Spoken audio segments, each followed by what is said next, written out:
Yo, what's up everybody, and welcome back to another Genshin Impact video. And today we're going to be talking about the top 5 tips I can give to new players for starting Genshin in 2.4. But yeah, so I'm going to go over 5 of them in no particular order and try to give you guys, the best tips that I can think of that'll help you out the most for the new players, of course.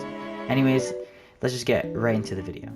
Alright guys, so the first tip I'm going to give you is going to be Resin Management. So if you guys don't already know this, the bar in the top right of your screen that's labeled 160 out of 160 is called Resin. This resource in specific lets you do everything in this game, for example, bosses, domains, and ley lines, and it's important that you should always have this on cooldown, because if not, you're going to be losing out on a lot of resources that you can use for future characters. Alright, let's use Xiao for example. So for Xiao, you have 4 materials that you need to collect, 2 of those being resources that you can get for free, for example the flower and the slime stuff. The slime you can get from ley lines, which do cause resin, but you can also find them around the map. The same thing with the flowers. Your 2 other materials are going to be boss materials, in which you need resin to farm for, so it's important that you use your resin correctly and make sure you collect the things that you need. If we talk about weapons, it's the same thought process as well. You have 2 materials that you can collect for free, and then you have this item here which comes out every Wednesday.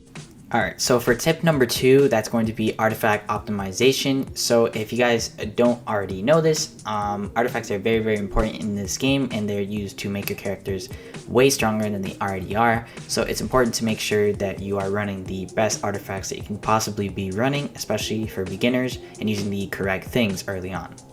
Let's use Xiao again. So if we're talking about artifacts and he's considered a main DPS as well, you want to be using attack percent sands, an elemental damage goblet, which is going to be Animo. You want to match it with him. Usually for every other character or every other DPS, you want to match whatever damage you're doing with that goblet. And then a crit damage or crit rate circlet. Those are the 3 important main stats that you want to be using, especially early on, if you can find them. If you can't find them, it is what it is. You will find them later on in the game. For early game sets, you can use these 4-star sets are going to be the Berserker set, the Gladiator set, and the Exile set. These you can get access to very, very early on, and are pretty good sets as well. There are better ones. I'm just naming a few of them. You aren't going to have access to these 5-star sets until end game. So when you get to AR45, and that's when you can start artifact farming. Alright, so the next 2 artifacts I'm going to be talking about are going to be the feather and the flower. But before I talk about those 2 things, I am showcasing the kind of goblets that you want to be looking for and how I'm matching them with those elements.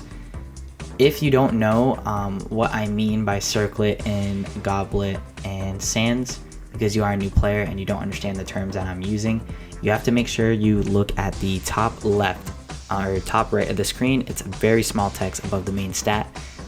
You can see right there where it says circlet. I'll have it highlighted there, but on every artifact that you look at and things like that, it will have the name of it. I'm talking about the first name on the top left, the little text. Again, I'll still have that highlighted as well. Just make sure you familiarize yourself with those terms, because it will help you, understand what I'm talking about. Alright, so let's get back to the topic at hand. So flowers and feathers are the only 2 artifacts in this game that are unique, in the case that they don't have main stats that change. Flowers will always have flat HP, and feathers will always have flat attack. So for these 2 pieces, when you're playing early on, just focus on the 4 substats. Look for your crit rate rolls and crit damage rolls, and that's pretty much it. For support characters, really the only thing that matters is the sands that you use on them. Everything else is kind of like if you want to run more damage on them, it's fine. You could run an elemental damage goblet and a crit circlet if you want to help them push out more damage. But for the most part, you're really just going to focus on the sands here. So early on, you want your supports to have energy recharge, because you want them to get their burst as much as possible. And for animal characters, the most important thing you can run on them is elemental mastery sands, and stack as much elemental mastery as possible. So your goblet EM, and then your circlet EM. And that's pretty much it. That's all you need to know. Alright guys, so my 3rd tip is going to be team comps. So in this game early on, it's important that you build a very synergizing team, that works well together.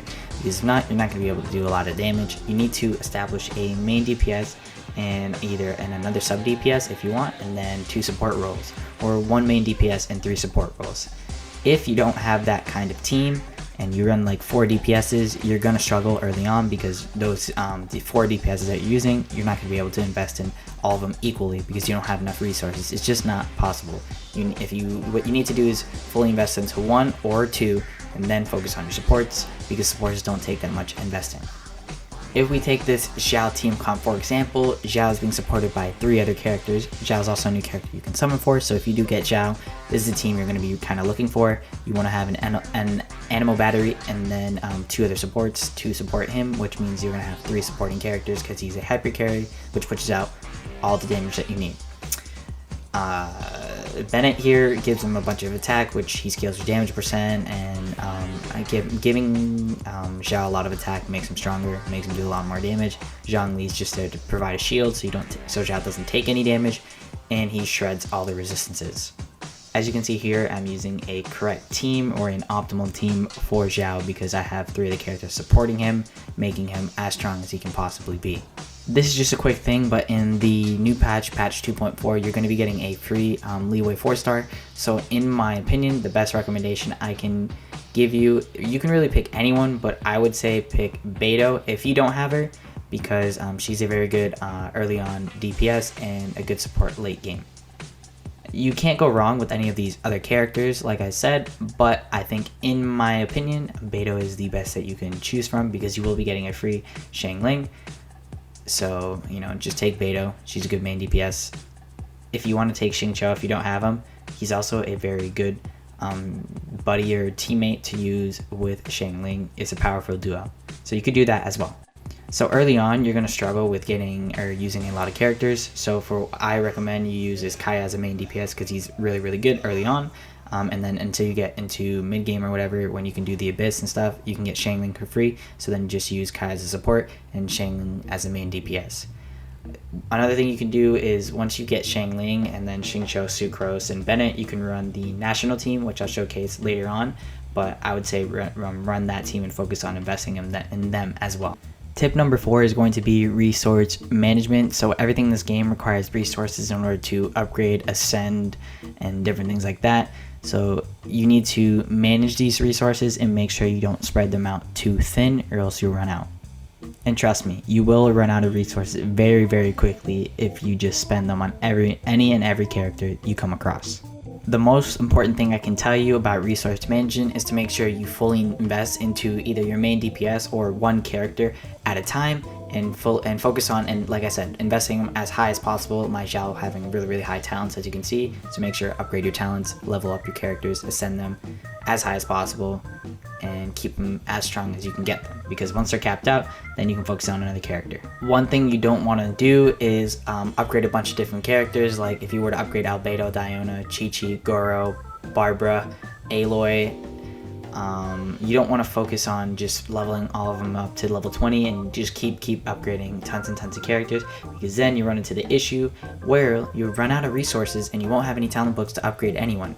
So like once you get Razor, for example, who's a really good main DPS even as a 4-star, he's very, very strong. You won't have enough books to upgrade him, you won't have enough books to ascend him, and you won't have like any materials or resources to get him as high as possible to make him do a lot of damage. If you were to do this, this will then cause you to struggle in mid-game specifically, because now you have too many characters leveled up and none of them are like considered your main DPS, so none of them are really strong enough to help you put out damage and kill things to get those extra resources back. A team you can run and you won't, it won't be bad, upgrading them and getting them as high as possible, is going to be this team called the National Team, which uses 4 different 4-stars, which are very easy to get. Xiangling being free. Xingqiu is probably going to be free. You're going to be able to pick one. If you want to pick someone, I would say pick him or Beidou or Xiangling if you don't have it, but you will get Xiangling for free, like I said early on. Anyways, regardless of that, this team can be run with very easily attainable 4-stars and is a very strong team, especially in the Abyss.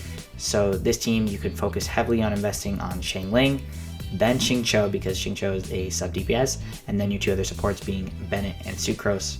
The way this team works is Xingqiu will apply Hydro to help Xiangling do a bunch of AoE power DPS, and then Bennett will buffer, and then Sucrose can shred everyone's resistance with a 4-piece set.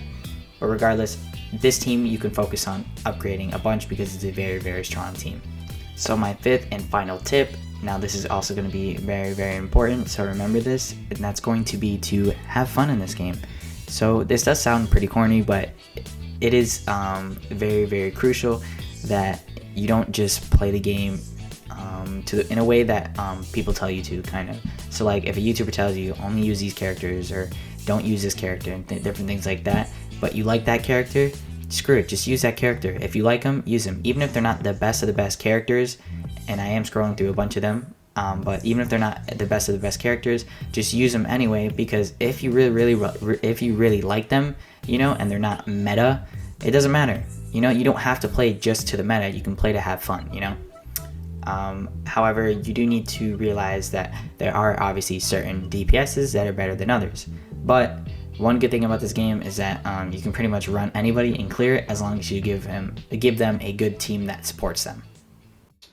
Another thing too is explore the game. This game has very, very nice artwork, and it's very, very fun to go around the map. It's important. It's a huge part of the game, you know. Like, make sure to hit all the teleport points, hit all the Statue of Sevens, try to collect all the chests as possible, because every chest you open gives you Primo Gems, and Primo Gems lets you summon, meaning you get more characters, and it all works around in like a big circle. But explore the map, you know, have fun, enjoy the artwork, you know, all the scenery, because they did spend it takes a long time for them to make all this stuff, and you know, it's important to enjoy these different aspects of the game rather than just only focusing on, oh, who's the best damage dealer, who's the newest character, who's the most important, who's the best support now, and things like that. You know, if you are struggling like with killing things early game and stuff, and you're like, oh, I can't kill anything, you do need to remember you are an early game player, so you can't expect to be doing a lot of damage unless you have like super invested characters or good artifacts and things like that. So just make sure to just keep playing the game more. That's one tip that's the most important thing also, is that have fun and just keep playing the game more, and eventually you will get different items and enough resources to invest in the characters you like and making them as strong as possible. And yeah, I think that's going to be everything I can talk about to cover in this video. It might be a little bit of a long one, so I'll try and cut it down as much as possible. Yeah, if you guys enjoyed the video, please be sure to like and subscribe, and thank you all those people who consider to take the time of the day and watch my videos. So yeah, see you guys.